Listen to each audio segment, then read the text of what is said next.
भजो गिरिधर गोविंद गोपाला भजो गिरिधर गोविंद गोपाला भज मुरली मनोहर नंद लाला भज मुरली मनोहर नंद लाला भजो गिरिधर गोविंद गोपाला भजो गिरिधर गोविंद गोपाला भज मुरली मनोहर नंद लाला भज मुरली मनोहर हर नंद लाला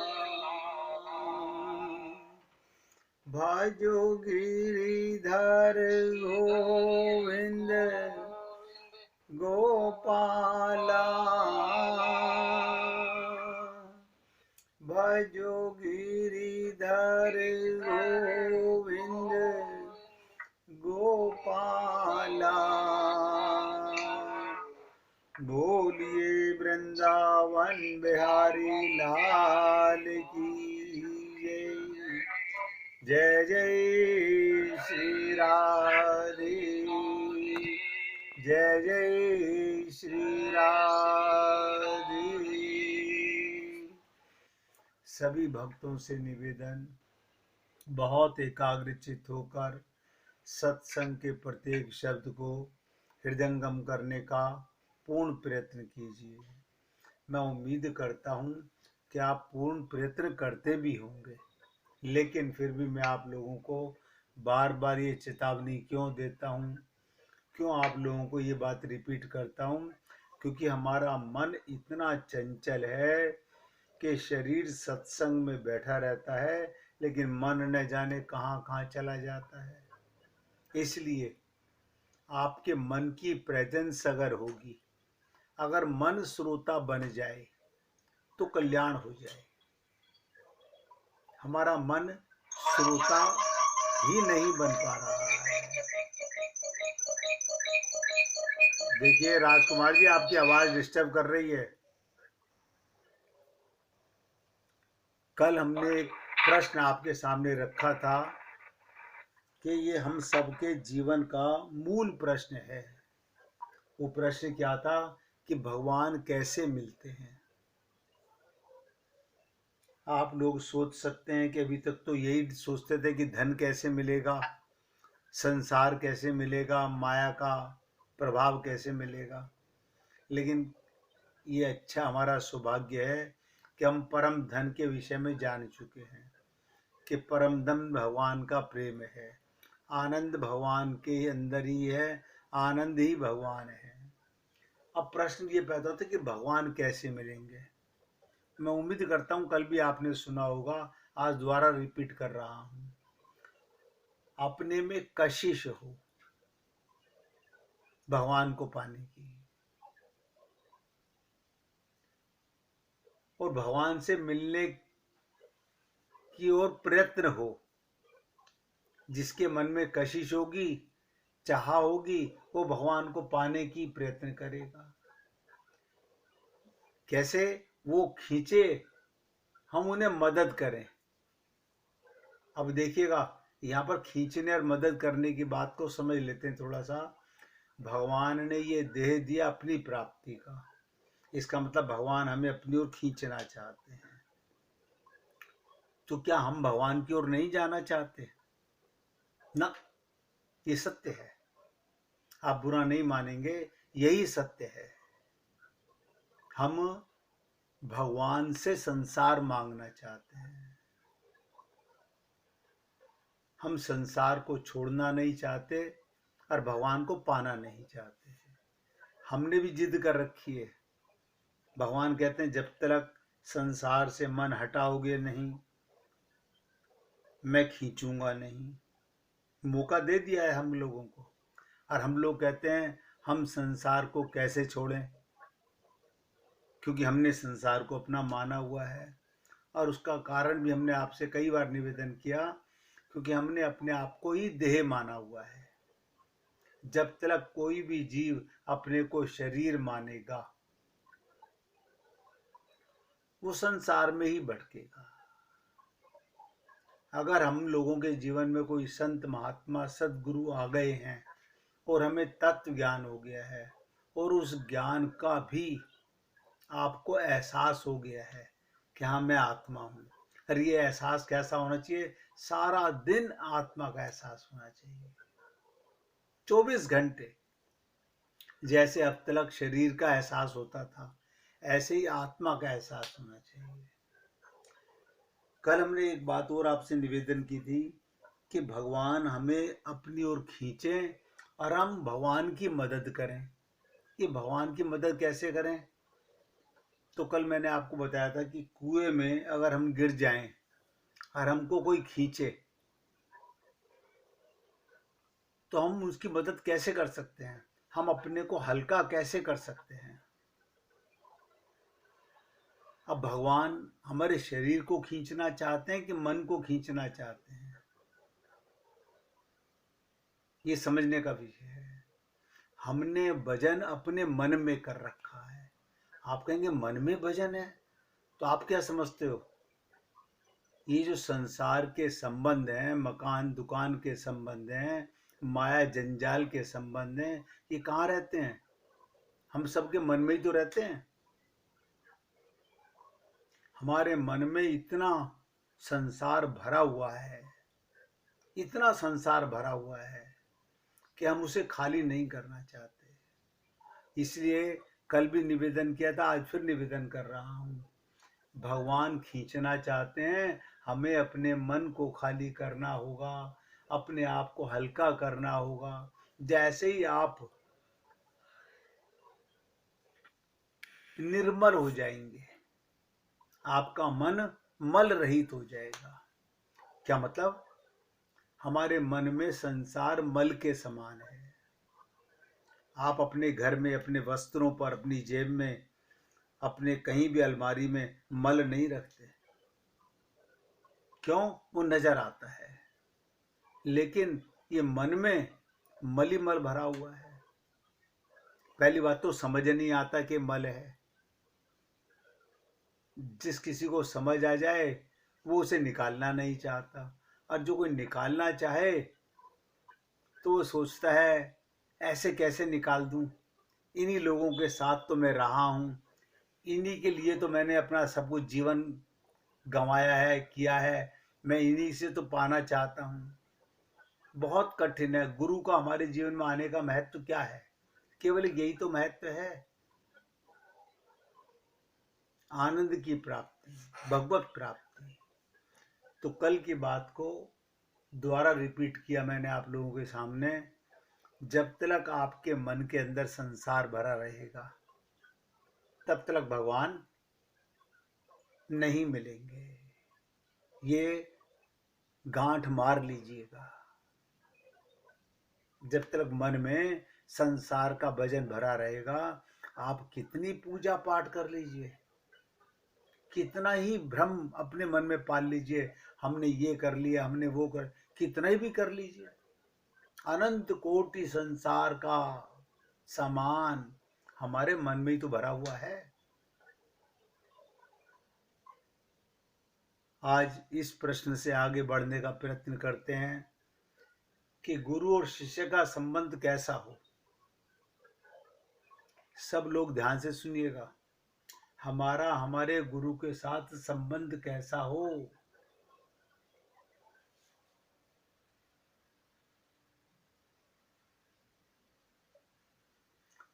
पारमार्थिक सत्ता में गुरु और शिष्य की आत्मा, और व्यवहारिक सत्ता में गुरु और शिष्य का मन एक हो जाए,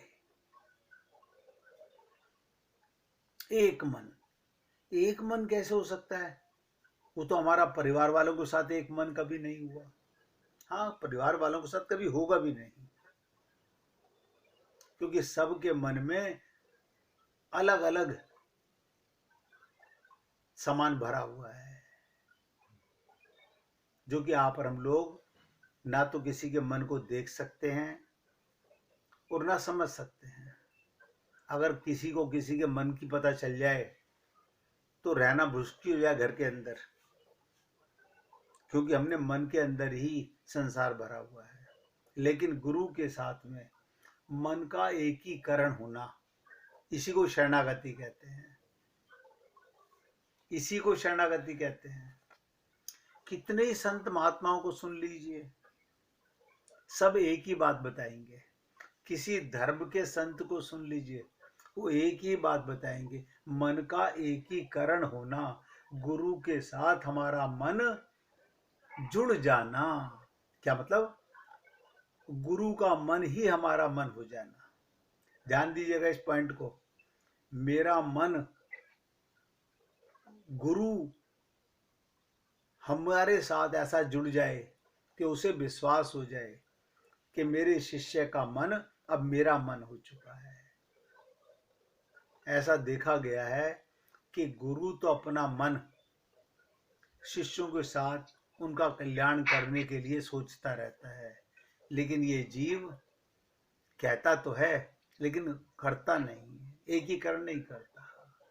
इसी को आत्मा का संबंध सत्ता में, यानी दोनों का आत्मज्ञान हो गया। गुरु को क्या ज्ञान था? आत्मज्ञान था।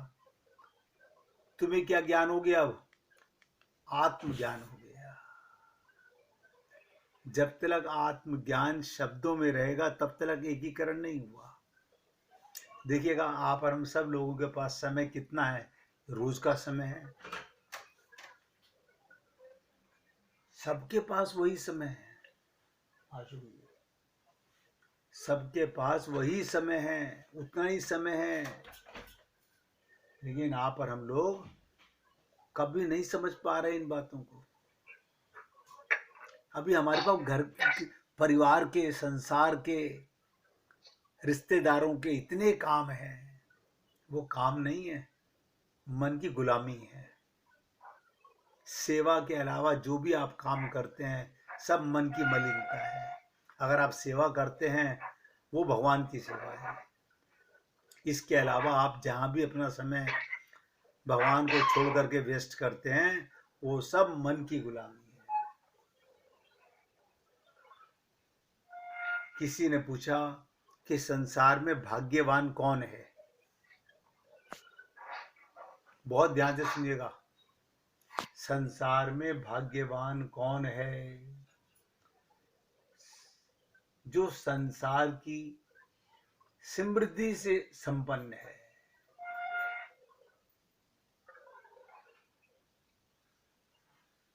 भाग्यवान कौन? संसार की समृद्धि से संपन्न है, वो संसार को जान चुका है।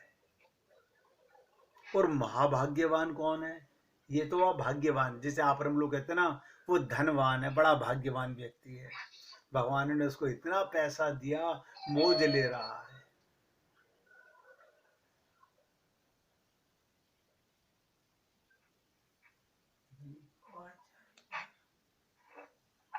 तो भाग्यवान कौन? जिसके पास संसार ज्यादा है वो भाग्यवान है। आप और हम लोग वो बनना चाहते हैं या महाभाग्यवान बनना चाहते हैं? सोचिएगा, विचारिएगा मेरे शब्दों को सुनने के बाद में। अभी तक तो हम यही समझते थे कि भाग्यवान वही है जिसे संसार का सामान मिला हुआ है। बल्कि सच्ची बात बताऊं आपको, जिसे आप भाग्यवान कहते हो उससे बड़ा निर्धन संसार में कोई नहीं है। महाभाग्यवान कौन? जो संसार के स्वामी प्रभु से संपन्न है, जिसके पास प्रेम का खजाना है, आनंद का खजाना है, सुख का खजाना है, परम सुख का। बहुत से लोग कहते हैं आपको पता है हमारे कितने जानने वाले हैं, हमारा कितना बड़ा परिवार है। ये भाग्यवान नहीं है। आपका कितने भक्तों से संपन्न है। मैं भक्तों की बात कर रहा हूं। आपका कितने संत महात्माओं से संबंध है। आपके मन में भगवान से कितना गहरा संबंध है। आप महाभाग्यवान हैं, क्योंकि आप आत्मा और आत्मज्ञान आपको हो चुका है। जो जीव अपने को शरीर मानता रहेगा वो भाग्यवान तो बन जाएगा संसार पा करके, लेकिन महाभाग्यवान नहीं बन पाएगा। किसी ने एक प्रश्न किया, हम कैसे जाने कि भगवान हमसे प्रसन्न है। बहुत सुंदर प्रश्न है, हम सबको समझना चाहिए।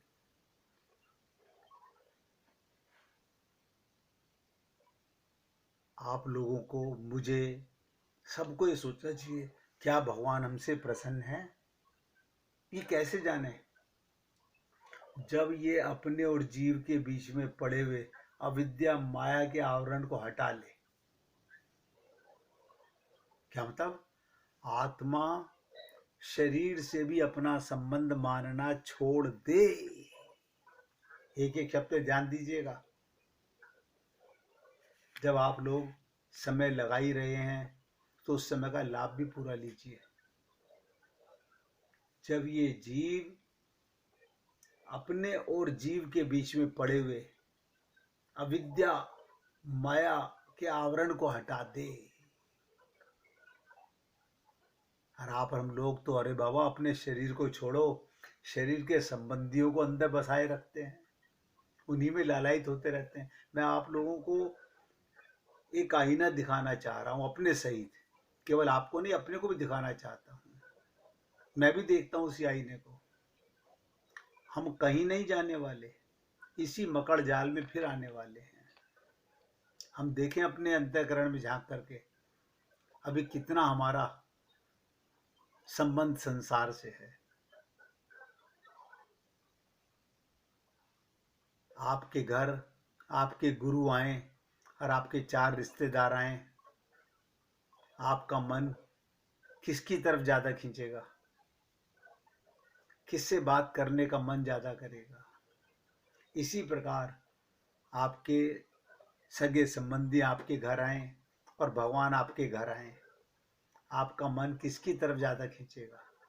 सोचिएगा। रोजमर्रा की जिंदगी में देख लीजिएगा आप क्या कर रहे हैं। हम कभी सोचते नहीं इतनी बातों को, इतनी गहराई से चिंतन नहीं करते, उसी का अंजाम भुगत रहे हैं। पुनरपि जननम पुनरपि मरणम। धिक्कार है उस जीव को जो गुरु को माने और गुरु की ना माने। धिक्कार है उस जीव को कि गुरु तो किसी को माने और गुरु की बात को ना माने। यानी जिसे भगवत प्राप्ति का ध्येय तो मन में आ जाए लेकिन संसार को छोड़ना ना चाहे। इसलिए मैंने आपसे निवेदन किया, भगवान प्रसन्न नहीं है कैसे जाने? आपकी पूजा से भगवान प्रसन्न होते हैं? ना ना ना। आपके दान से, पाठ कर लेने से, परिक्रमा कर लेने से ना। किसने कहा? भगवान तो अंतःकरण देखते रहते हैं, आपका मन कितना शुद्ध हुआ। आपने अपने शरीर से ही और शरीर के संबंधियों से कितना संबंध कम कर लिया। हम तो बढ़ाने में लगे हुए, आप कह रहे हो कम कर लिया। इसे कहते हैं माया के आवरण को हटा लेना। अक्सर मैं आप लोगों से निवेदन किया करता हूं कि संसार की चर्चा मत करो, क्योंकि माया की चर्चा है। जितनी चर्चा संसार की करोगे उतना संसार आपके अंतःकरण में आता जाएगा। इतनी निकटता में भी दर्शन का ना होना अप्रसन्नता का सूचक है। आप सोचिएगा, भगवान कितने निकट हैं। संत महात्मा तो कहते हैं उससे ज्यादा निकट कोई है ही नहीं। हमने माना हुआ है क्या ऐसा? ना ना, हम भगवान को थोड़ी अपने करीब मानते हैं, हम तो संसार के रिश्तेदारों को अपने करीब मानते हैं। देखिएगा आपके मन में कौन रहता है, भगवान के परिवार। यही बात बता रहा हूं कि आनंद की प्राप्ति में रुकावट क्या है, कैसे जानेंगे? आपकी पूजा से भगवान प्रसन्न हुए, आपके जप से, आपके तप से, आपके दान से भगवान प्रसन्न हुए। हाँ, अगर आपका मन शुद्ध हो रहा है, अगर आपका मन शुद्ध हो रहा है तो सुनिश्चित मान के चलिए, 100% मान के चलिए कि आप भगवत प्राप्ति कर रहे हैं, आप आगे बढ़ रहे हैं। हम व्हाट्सएप के ऊपर तो बहुत मैसेज लिखते रहते हैं, एक दूसरे को भेजते रहते हैं, लेकिन कभी उन शब्दों को अपने जीवन में उतारने का प्रयत्न नहीं करते। हम समझते हैं कि शायद शब्द पढ़ लेने मात्र से हमारा जीवन बदल जाएगा।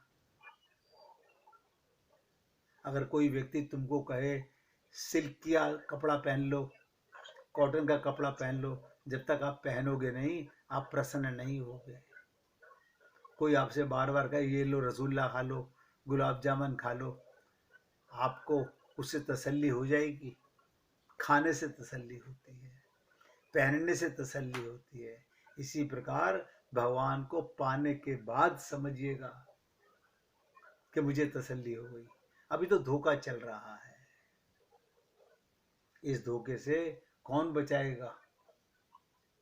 हम अपने आप को बचाना चाहेंगे तो गुरु हमारी हेल्प करेगा, खाली गुरु अपना लेने से कुछ नहीं होगा। 1 मिनट कीर्तन कीजिए, फिर से आगे बढ़ते हैं। हरि ओम।